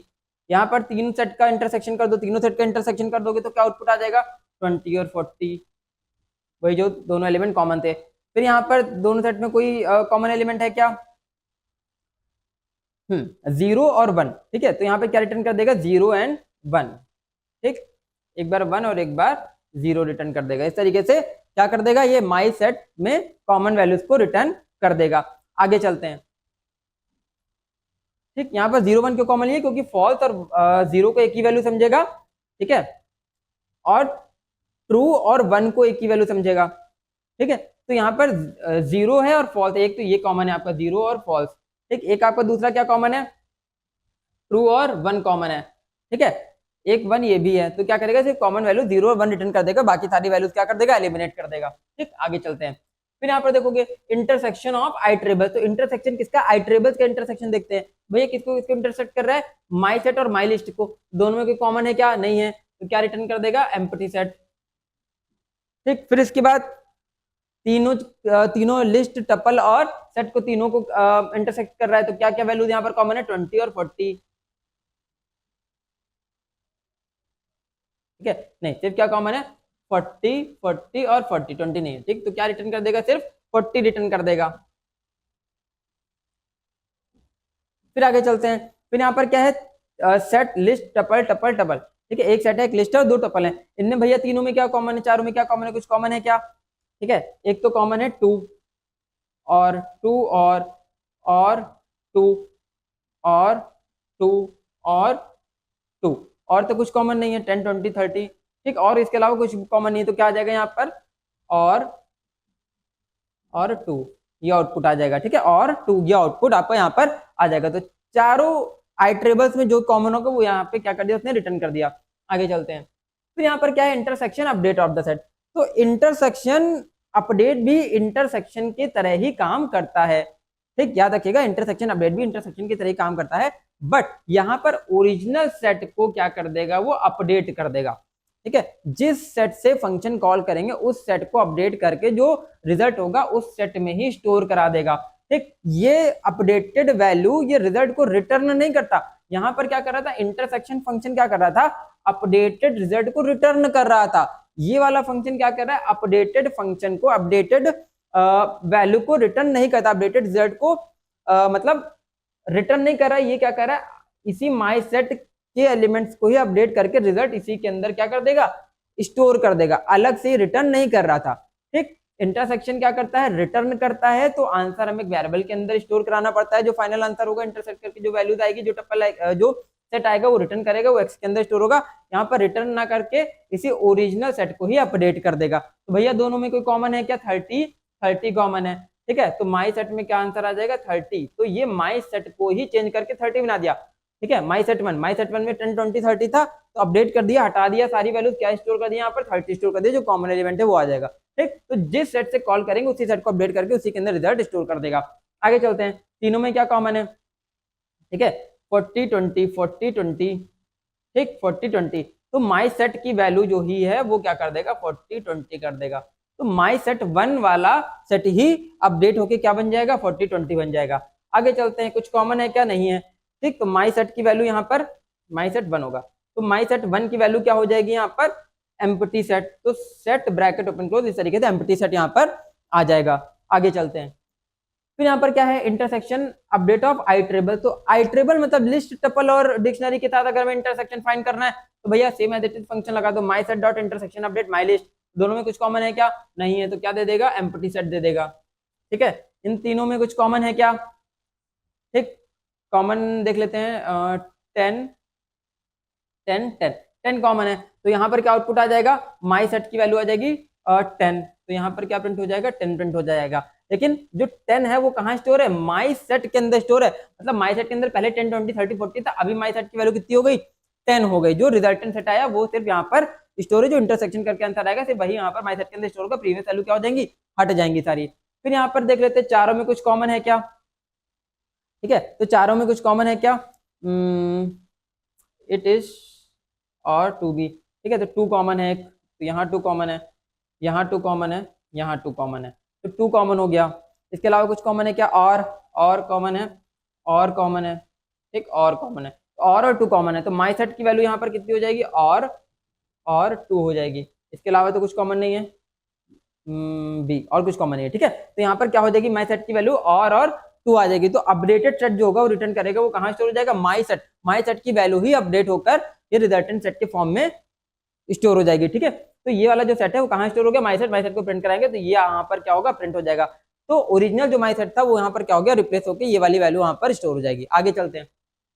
फिर यहाँ पर क्या है, intersection update of sets using and equal to. ठीक, एंड इक्वल टू क्या करता है, इंटरसेक्शन अपडेट जो भी हमने पीछे क्या पढ़ा, फंक्शन पढ़ा इंटरसेक्शन अपडेट का, उसको हम यहाँ पर इस सिंबल के थ्रू भी कर सकते हैं।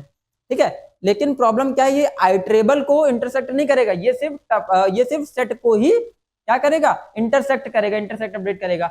इट इंटरसेक्ट अपडेट्स ओनली, किसको, ओनली सेट्स। ठीक, इंटरसेक्ट अपडेट करेगा लेकिन किसको, सिर्फ सेट्स को ही करेगा, अदर आइट्रेबल को नहीं करेगा। अदर आइट्रेबल को अगर आपको कराना है तो आपको क्या यूज करना पड़ेगा, ये इंटरसेक्शन अपडेट यूज करना पड़ेगा। ठीक, आगे चलते हैं। तो दोनों में कॉमन क्या है, 30, तो क्या आ जाएगी, माई सेट 1 की वैल्यू 30 आ जाएगी। कैसे लिखते हैं, my set 1 is and equal to my set 2।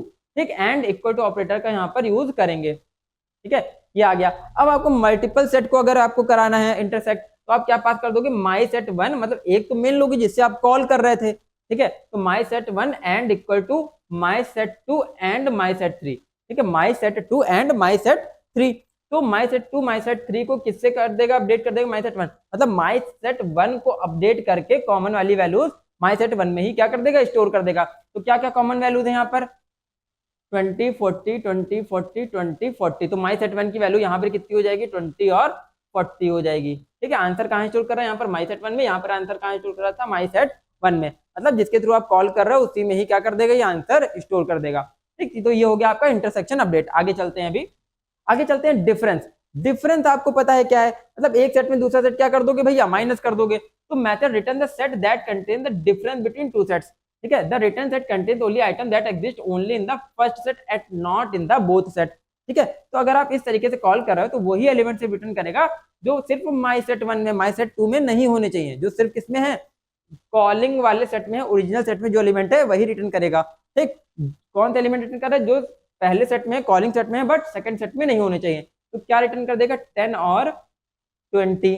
ठीक, तो माई सेट 1 में जो एलिमेंट ऐसे थे जो इसमें सेट में नहीं है, वो कौन से, 10 और 20। फर्स्ट सेट में तो है लेकिन सेकंड सेट में वो नहीं है, 30 दोनों में था, 30 नहीं रिटर्न किया उसने, क्या आंसर रिटर्न किया, 10 और 20। तो 10 20 कहाँ जाएगा, एक्स में, एक्स की वैल्यू क्या हो जाएगी, ये। ठीक है, सेम एज इट इज देख लेते हैं, किससे कॉल करें, माई सेट 1 से। तो माई सेट 1 में कौन से एलिमेंट ऐसे हैं जो सेट 2 और 3 में नहीं है, ऐसे हैं 10 और 30, 20 40 इसमें भी है, 20 40 इसमें भी है। तो क्या आंसर आ जाएगा यहाँ पर, 10 और 30। सेम एज इट इज यहाँ पर क्या आंसर आ जाएगा, तो फंक्शन में यहाँ पे कौन सा कॉल करें, डिफरेंस फंक्शन। ठीक है, आप याद रखिएगा। फिर यहाँ पर क्या कॉल करें, कोई ऐसा है क्या, कोई इसमें नहीं है, तो यहाँ पर सारे रिटर्न कर देगा, 10 20 और 30 रिटर्न कर देगा। ठीक है, तो कोई भी एलिमेंट ऐसा नहीं है जो इसका इस वाले सेट में हो तो इसकी सारी वैल्यूज को रिटर्न कर देगा। तो यहाँ पर क्या आ गया, 10 20 और 30। फिर इसके बाद है difference of the iterables. Iterables का भी डिफरेंस कर सकते हैं, जैसे हमने आइट्रेबल का यूनियन और इंटरसेक्शन किया था। ठीक है, तो क्या डिफरेंस आ जाएगा, क्या आउटपुट आ जाएगा, यहाँ पर आ जाएगा 10 और 30, मतलब ऐसे एलिमेंट रिटर्न कर रहा है जो इस सेट में है बट इस आइट्रेबल में नहीं है। ठीक है। तो 10 और 30 सिर्फ इसमें है, इसमें नहीं है, तो क्या स्टोर कर दिया यहाँ पर 10 और 30। फिर यहाँ पर सेम एज इट इज तीनों में देख लेते हैं कौन से ऐसी वैल्यूज है जो सिर्फ माई सेट में है। ठीक है, तो 10 और 40 ठीक, और 20 और 30, तो 20 और 30 सिर्फ ऐसे एलिमेंट हैं जो सिर्फ माई सेट में है, बाकी दोनों आइटरेबल्स में नहीं है। ठीक है, 40 और 10 दोनों में एग्जिस्ट कर रहे हैं तो उनको छोड़ देगा। फिर यहाँ पर आ जाते हैं डिफरेंस। डिफरेंस हम लोग क्या कर रहे हैं, माई लिस्ट माई टपल 1। ठीक, माई सेट में ऐसे कौन से एलिमेंट है जो इन तीनों में नहीं है, तो 10 देख लेते हैं, 10 है क्या कहीं, 10 किसी में भी नहीं है, तो क्या आउटपुट रिटर्न कर देगा, तो 10 आ जाएगा। 20 है क्या कहीं, 20 आ जाएगा। और है क्या, और छोड़ देगा। 30 है क्या कहीं, 30 नहीं है तो 30 आ जाएगा। ठीक, 2 है क्या कहीं, तो 2 है यहाँ पर छोड़ देगा। तो क्या आंसर आ गया, 10, 20 और 30। तो ऐसे एलिमेंट रिटर्न किए जो खाली कॉलिंग सेट में होंगे, ओरिजिनल सेट में होंगे, बाकी किसी में नहीं होंगे। ठीक, आगे चलते हैं, आई होप इतना आपको क्लियर हुआ होगा। सेम एज इट इज क्या होता है, different sets of using minus. तो हमने जैसे यूनियन के लिए पढ़ा एक डंडी, ठीक है, इंटरसेक्शन के लिए पढ़ा एंड का सिंबल, और माइनस के लिए माइनस सिंबल का यूज करके, ऑपरेटर का यूज करके हम वैल्यूज को माइनस कर सकते हैं। ठीक, आगे चलते हैं, तो कैसे माइनस कर रहे हैं, my set 1 minus my set 2, answer return कर देगा, क्या रिटर्न कर देगा, 10 और 20, क्योंकि 30 इसमें भी है तो 30 को छोड़ दिया। फिर यहाँ पर तीनों सेट को माइनस कर दोगे तो क्या आउटपुट आएगा भैया, ठीक है, क्या आउटपुट आएगा, तो कौन कौन सा है पहले इसमें, यहाँ पर क्या है 10, 20, 30, 40, तो 20 और 40 छोड़ दिया। ठीक है, 10 और क्या रिटर्न कर दिया 30, तो इसमें भी 10, 30 नहीं है, तो क्या आंसर आ जाएगा, 10 और 30 आंसर आ जाएगा।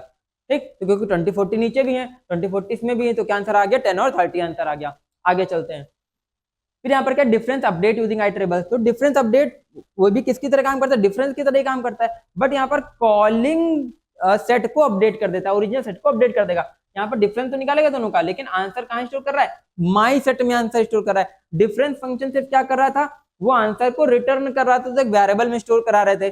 डिफरेंस फंक्शन यहाँ पर भी था, ठीक, आंसर जो रिटर्न कर रहा था एक वेरिएबल में स्टोर करा रहे थे। यहाँ पर वेरिएबल में आंसर स्टोर कराने की जरूरत नहीं है, यहाँ पर क्या करेगा, ठीक है, कॉलिंग सेट को ही, यानी कि ओरिजिनल सेट को ही अपडेट करके वहां पर आंसर स्टोर कर देगा। ठीक है, तो भैया इनमें क्या डिफरेंस आएगा, इसमें भी डिफरेंस आ जाएगा, माई सेट के लो 10, 30। ठीक, तो सेम एज इट इज काम यहाँ भी कर रहे हैं। कौन से एलिमेंट ऐसे हैं, ठीक है, कौन से एलिमेंट ऐसे हैं माई सेट में जो इन दोनों में नहीं है, तो 10 तो कॉमन हो गया, 40 कॉमन हो गया, तो 10 और 40 हटा दो। ठीक है, 20, 30, 20, 90 हटा दो, 90 यहाँ पर है, ठीक है, 90 हट गया। फिर क्या, 20, 30 और 100, तो क्या बचेगा यहाँ पर 20, 30 और 100 आउटपुट आ जाएगा आपका। ठीक है, तो इस तरीके से वो वाले एलिमेंट रिटर्न करेगा जो बाकी की जगह पर नहीं है। ठीक है, तो कौन सा एलिमेंट है, 20, 30 और 100, तो 20, 30, 100 कहीं नहीं है। ठीक, बाकी के जो एलिमेंट है 10 यहाँ पर था, 40, 90 यहाँ पर था, तो वो क्या हो गया, हट गए। फिर आगे चलते हैं, ठीक, फिर आगे चलते हैं, इसमें देख लेते हैं कौन से ऐसे कॉमन है। तो यहाँ पर ये किसकी वैल्यू आ रही थी, ये माई सेट की वैल्यू आ रही है। ये किस वेरिएबल की वैल्यू आ रही है, माई सेट की वैल्यू। यहाँ पर एक अदर वेरिएबल में आंसर स्टोर नहीं कराना पड़ रहा है हमको। ठीक है, तो यहाँ पर देखते हैं सेम एज इट इज, तो माई सेट में कौन कौन सी वैल्यूज बचेंगी जो कॉमन नहीं है। ठीक है, 10, 20, 30, 10, 20, 30 यहाँ पर किसी में के अंदर नहीं है, तो दा है और दा भी नहीं है, तो 2 है, 2 हट जाएगा। ठीक, और है, और हट जाएगा, ना दा है, ना 10 है, ना 20 है, ना 30 है, तो क्या आउटपुट आ जाएगा, 10, दा, 20 और 30। इस तरीके से ये पूरा आउटपुट यहाँ पर प्रिंट हो जाएगा जो वैल्यूज नहीं थी। तो ये किस में आंसर स्टोर हो जाएगा, माई सेट नाम के वेरिएबल में आंसर स्टोर होगा। तो माई सेट की वैल्यू ये वाली हट के अपडेटेड वैल्यू क्या आ जाएगी, 10, 20, 30 और दा। ठीक, ये चार एलिमेंट यहाँ पर अपडेट होकर माई सेट के अंदर क्या होंगे, स्टोर हो जाएंगे। आगे चलते हैं, तो डिफरेंस अपडेट हो गया। फिर इसके बाद difference update sets of using minus equal to sign का यूज करके भी हम लोग क्या कर सकते हैं, डिफरेंस निकाल सकते हैं, डिफरेंस अपडेट कर सकते हैं। तो यहाँ पर भी किसकी वैल्यू चेंज होगी, माई सेट 1 की वैल्यू चेंज हो जाएगी। तो क्या आ जाएगा, माई सेट 1 में 20 और 10, ठीक, या 10, 20 भी। मैंने बताया ऑर्डर कोई नहीं, तो ऑर्डर पे ध्यान नहीं देना आपको, बस आंसर एलिमेंट पे ध्यान देना, कितने एलिमेंट है वो सारे हैं कि नहीं है। फिर यहाँ पर सेम एज इट इज कैसे लिख दोगे, my set minus is equal to my set, ठीक है, यूनियन माई सेट 3। ठीक है, ये किसका सिंबल पड़ा था, यूनियन का, तो माई सेट 2 और माई सेट 3 का यूनियन कर देगा, उसको किसके साथ डिफरेंस कर देगा, इसके साथ डिफरेंस कर देगा। ठीक, तो देख लो यहाँ पर 20, 40, ठीक है, 20 और 40 दोनों में है, 20 यहाँ भी है, यहाँ भी है। ठीक, फिर उसको क्या कर दोगे, कौन कौन से एलिमेंट इसके अंदर बचेंगे माई सेट 1 के अंदर, 10, 30, ठीक, और 60।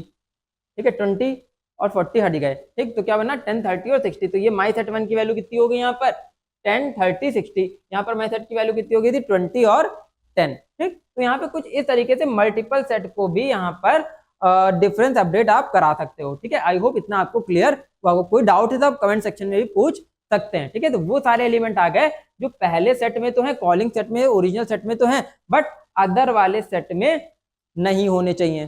ठीक, तो ये ऐसे एलिमेंट है 10, 20, 10, 30 और 60 जो इसमें ही है, सिर्फ अदर वाले सेट के अंदर नहीं एग्जिस्ट कर रहे हैं। ठीक है, आगे चलते हैं।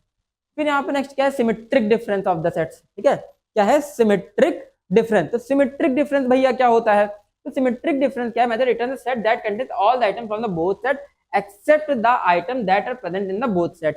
ठीक है, मतलब इंटरसेक्शन वाले एलिमेंट को हटाकर दोनों सेट का कॉम्बिनेशन वो रिटर्न कर देगा आपको। ठीक है, तो the return set contains the union of the item that are not present in the both set. तो क्या आउटपुट यहाँ पर एक्स में आएगा, क्या रिटर्न करेगा ये, तो देखो दोनों में है 30, 30, तो 30 छोड़ देंगे तो क्या आउटपुट आ जाएगा 10, 20, इट इज 2। ये आउटपुट आ गया 10, 20, इट इज 2। फिर यहाँ पर क्या आउटपुट आएगा, माई सेट 1 और सिमेट्रिक डिफरेंस माई सेट 2। इन दोनों में भैया कौन से एलिमेंट जो कॉमन है, कॉमन है 40, 40, 20, 20। इनको हटा दो, बाकी सारे एलिमेंट आ जाएंगे। तो क्या आ जाएगा 10, 30, 50, 70। ठीक, तो ये आ गया आउटपुट, कॉमन वाले हटा दी, बाकी दोनों का, बाकी बचे एलिमेंट्स का यूनियन कर दिया। फिर आगे देख लोगे यहाँ पर तो कोई ऐसा ही नहीं है जो कॉमन है, तो पूरा आउटपुट आ जाएगा 10, 20, 30, इट इज 2 और बी। ठीक है, तो यहाँ पर क्या आ जाएगा, पूरा आउटपुट आपको मिल जाएगा, क्योंकि कोई भी कॉमन एलिमेंट यहाँ पर दोनों सेट के अंदर नहीं है, तो क्या कर देगा, दोनों का यूनियन करके रिटर्न कर देगा। कॉमन होता तो हटा देता। फिर आगे आ जाओ सिमेट्रिक डिफरेंस यूजिंग, ठीक, कैप सिंबल। तो कैप सिंबल का यूज करके, फिर और सिंबल भी इसको बोलते हैं। ठीक है, मतलब जॉर, एक्सॉर भी बोलते हैं इसको कंप्यूटर में या बुलियन में। तो कैप सिंबल का यूज करके भी हम यहाँ पर सिमेट्रिक डिफरेंस निकाल सकते हैं। तो सिमेट्रिक डिफरेंस यहाँ पर भैया कितना रिटर्न कर देगा, 30 रिटर्न कर देगा, जैसे कि हमने पिछली बार में देखा। ठीक, तीनों का सिमेट्रिक डिफरेंस निकाल लो। ठीक है, तीनों का सिमेट्रिक डिफरेंस कहते हैं कि पहले इन दो में सिमेट्रिक डिफरेंस फाइंड करते हैं। पहले दो में सिमेट्रिक डिफरेंस क्या आएगा, 20, 40 हटा दो, 10, 30, 10 और 30 आ गया। फिर किसके थ्रू सिमेट्रिक डिफरेंस निकालोगे, इसके थ्रू। ठीक, तो क्या आउटपुट आ जाएगा, ठीक, क्या आउटपुट आ जाएगा, मतलब सबको मर्ज कर देना है। 20, 40 इसमें भी है, ठीक, 20, 40 इसमें भी है, तो क्या कर देगा, कॉमन वालों को हटा के सबको मर्ज कर देगा। तो 10, 30, 80, 90 10, 30, 80, 90 आपको आंसर रिटर्न कर देगा। 80 और 90, तो यहाँ पर आउटपुट आपको क्या मिल गया, 10, 30, 80, 90। जो कॉमन वाले थे उठा दी, बाकी सारे एलिमेंट का क्या कर दिया उसने, यूनियन कर दिया। आगे चलते हैं। फिर आगे चलेंगे क्या है, सिमेट्रिक डिफरेंस अपडेट। तो जैसे सिमेट्रिक डिफरेंस आपने पढ़ा, वैसे क्या है सिमेट्रिक डिफरेंस अपडेट है। तो डिफरेंस अपडेट में जिस सेट से वैल्यू कॉल करेंगे, मेथड को कॉल करेंगे, उस ओरिजिनल सेट को ही वो क्या कर देगा, अपडेट कर देगा। ये आंसर रिटर्न नहीं करता है। तो यहाँ पर माई सेट की वैल्यू कितनी हो जाएगी, 10, 20, इट इज हो जाएगी।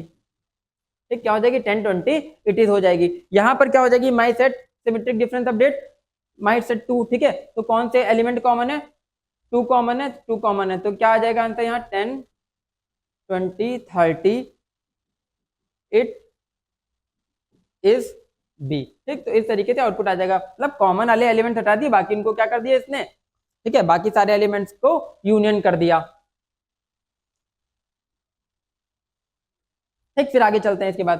फिर नेक्स्ट क्या है, ठीक, symmetric difference update of sets. तो यहाँ पर कौन से सिंबल का यूज कर सकते हैं, cap is equal to symbol का यूज करके भी यहाँ पर क्या निकाल सकते हैं, सिमेट्रिक डिफरेंस अपडेट निकाल सकते हैं। तो सेम काम यहाँ पर भी भैया आपको होने वाला है। जो आंसर आएगा कहाँ जाएगा, माई सेट 1, काम वही सेम कर रहा है, बट आउटपुट कहाँ स्टोर हो रहा है, जो ओरिजिनल सेट था उसके अंदर यहाँ पर आउटपुट स्टोर हो जाएगा। ठीक है, तो यहाँ पर वही सेम थिंग, दोनों में कौन सा कॉमन है, 30, तो क्या आउटपुट आ गया, 10, इट इज, ठीक है, तो आउटपुट आ गया। ठीक, इसी तरीके से यहाँ पर क्या है, जो कॉमन है वो हटा देगा। तो कॉमन कौन से हैं, 40, 20, 20, 40, 20, 40, तो क्या आंसर आ गया, ठीक है, 10, 30, 60, 50, 70, 80 और 90, सबका क्या कर दिया इसने, यूनियन कर दिया। तो आंसर कहाँ स्टोर हो गया, माई सेट में, वो यहाँ पर आ जाएगा आपका। आगे चलते हैं। फिर यहाँ पर क्या है, इज डिसजॉइंट। इज डिसजॉइंट का मतलब क्या है, returns true if none of the items are present in the both set, otherwise it returns false. ठीक है, none of the items are present in the both set, अगर कोई ऐसा item है क्या है, अगर दोनों सेट में प्रेजेंट नहीं है। ठीक, तो यहाँ पर कौन सा आइटम है जो दोनों सेट के अंदर प्रेजेंट नहीं है, तो यहाँ पर ये क्या रिटर्न करेगा, ट्रू रिटर्न कर देगा। ठीक है, फिर इसका दूसरा एग्जांपल क्या है, my set one is disjoint my set two. ठीक, तो यहाँ पर क्या है, यहाँ पे एक एलिमेंट है जो दोनों के अंदर प्रेजेंट है, तो यहाँ पे ये क्या रिटर्न कर देगा, फॉल्स रिटर्न कर देगा। ठीक है, कब ट्रू रिटर्न कर रहा है, if none of the items are present in the both set. ठीक, अगर दोनों सेट में कोई कॉमन आइटम प्रेजेंट नहीं है। ठीक है, अगर none of the items present in the both set, अगर कोई ऐसा एलिमेंट है जो दोनों सेट में प्रेजेंट नहीं है, तो वो क्या होगा, ट्रू होगा। अगर दोनों सेट में प्रेजेंट है तो क्या होगा, फॉल्स होगा। तो यहाँ पर आप देखोगे 10 20 30, यहाँ पर इनका कोई एलिमेंट माई सेट टू के अंदर नहीं है, तो क्या रिटर्न कर रहा है, ट्रू। यहाँ पर 20 40 एलिमेंट इसमें भी है, 20 40 इसमें भी है, तो क्या रिटर्न कर देगा, ये फॉल्स रिटर्न कर देगा। ठीक, तो कुछ इस तरीके से काम कर रहा है। आगे चलते हैं। तो यहाँ पर क्या है, इज सबसेट। इज सबसेट क्या चेक करता है, क्या सेट वन सेट टू का सबसेट है, मतलब सेट वन के क्या सारे एलिमेंट सेट टू के अंदर अवेलेबल है। जिस सेट से कॉल कर रहे हैं, कॉल किसे कर रहे हैं, माई सेट वन से, तो क्या माई सेट वन के सारे एलिमेंट इसके अंदर अवेलेबल है, तो भैया नहीं है, तो क्या है, इज सबसेट नहीं है, तो ये क्या रिटर्न कर देगा, फॉल्स रिटर्न कर देगा। अब यहाँ पर my set one dot is subset my set two, तो क्या माई सेट वन के सारे एलिमेंट इसके अंदर अवेलेबल है, तो 10 20 30 40, ठीक है, सारे एलिमेंट इसके अंदर है, तो यहाँ पर ये क्या रिटर्न कर देगा, ट्रू। मतलब जो सेट वन है वो सेट टू का सबसेट है, मतलब सेट वन के सारे एलिमेंट सेट टू के अंदर अवेलेबल है, तो इसलिए ये इसका सबसेट है, इसलिए क्या आंसर देगा, ट्रू देगा। ठीक, तो सबसेट चेक करने के लिए यहाँ पर एक फंक्शन भी होता है, लेस देन और इक्वल टू। तो यहाँ पर less than is equal to, ये सबसेट नहीं है, तो ये क्या रिटर्न कर देगा, फॉल्स रिटर्न कर देगा। ठीक, ये इसका सबसेट है माई सेट वन। ठीक है, my set one my set two का सबसेट है, तो इसलिए क्या रिटर्न कर देगा, ट्रू। तो इज सबसेट आप इज सबसेट फंक्शन करके भी चेक कर सकते हो, और less than equal to symbol लगा के भी आप सबसेट यहाँ पर चेक करा सकते हो। ठीक है, आगे चलते हैं। फिर आगे क्या है, इज सुपरसेट। तो क्या भैया माई सेट वन इसका सुपरसेट है, तो नहीं है, फॉल्स रिटर्न कर देगा। ठीक, same as it is superset, तो ये इसका सुपरसेट है, तो हाँ ये सुपरसेट है, मतलब सेट टू सबसेट है सेट वन का। ठीक है, सेट टू सबसेट सबसेट होगा किसका, सेट वन का। ठीक, मतलब इसके अंदर सारे एलिमेंट सेट टू के भी अवेलेबल हैं। ठीक, अपने तो कुछ आइटम है और सेट टू के भी कुछ आइटम मतलब सारे आइटम सेट टू के भी अवेलेबल हैं इसके अंदर। ठीक, किसके अंदर, कॉलिंग सेट के अंदर, तो यहाँ पर ये क्या रिटर्न कर देगा, ट्रू। तो सेम है, यहाँ पे कौन सा ऑपरेटर यूज कर सकते हैं, ग्रेटर देन और इक्वल टू ऑपरेटर का भी यूज कर सकते हैं सुपरसेट चेक करने के लिए। तो यहाँ पर क्या आ जाएगा, फॉल्स, मतलब सेट वन सेट टू का सुपरसेट नहीं है, यहाँ पर सेट वन सेट टू का सुपरसेट है। ठीक, तो यहाँ पर ये क्या आंसर दे देगा, ट्रू। ठीक, तो इस तरीके से यहाँ पर ये काम करेगा, इज सुपरसेट, इज सबसेट, या फिर ग्रेटर देन इक्वल टू, या फिर लेस देन इक्वल टू। आगे चलते हैं। फिर यहाँ पर क्या है, लेस देन सिंबल। तो लेस देन सिंबल क्या बताएगा, लेस देन सिंबल बताएगा कि माई सेट वन के सारे एलिमेंट माई सेट टू में है कि नहीं है। ठीक है, माई सेट वन के सारे एलिमेंट, ठीक है, माई सेट टू में है कि नहीं, तो भैया नहीं है, यहाँ पर फॉल्स आंसर आ जाएगा। यहाँ पर सारे एलिमेंट माई सेट के माई सेट टू में भी है। ठीक, तो यहाँ पे क्या आंसर आ जाएगा, ट्रू आंसर आ जाएगा। फिर आगे चलते हैं। फिर यहाँ पर क्या है, यहाँ पर क्या है, माई सेट वन। ठीक है, मतलब माई सेट वन सुपर सेट है माई सेट टू का, मतलब माई सेट टू के सारे एलिमेंट क्या माई सेट वन में है, तो नहीं है, फॉल्स आ जाएगा आंसर। ठीक, यहाँ पर ये क्या करेगा, ग्रेटर देन का सिंबल क्या करेगा, चेक कर लेगा। क्या चेक कर लेगा, कि सारे एलिमेंट माई सेट टू के माई सेट वन में है, सारे एलिमेंट माई सेट टू के माई सेट वन में है, कंडीशन ट्रू है, तो ये क्या रिटर्न कर देगा, ट्रू रिटर्न कर देगा। ठीक है, तो इस तरीके से यहाँ पर सेट काम करता है। तो हमने बहुत सारे फंक्शन देखे और बहुत सारे क्या देखे, ऑपरेटर्स भी देखे। कौन कौन से ऑपरेटर देखे, यूनियन देखा, ठीक, अपडेट मेथड देखा, ठीक है, इंटरसेक्शन देखा, इंटरसेक्शन अपडेट देखा, ठीक है, डिफरेंस देखा, डिफरेंस अपडेट देखा, सिमेट्रिक डिफरेंस देखा, सिमेट्रिक डिफरेंस अपडेट देखा, इज सबसेट देखा, ठीक है, इज डिसजॉइंट देखा, ठीक है, लेस देन ग्रेटर देन देखा, less than equal to greater than equal to देखा। तो इतने सारे फंक्शन यहाँ पर सेट के अंदर काम करते हैं। तो आई होप ये लेक्चर आपको पसंद आया होगा। तो कमेंट सेक्शन में आप जरूर बताएं कि कैसा लगा आपको ये लेक्चर। तो बने रहिए हमारे साथ अगले लेक्चर के लिए, तब तक के लिए स्टे ट्यून्ड गाइस।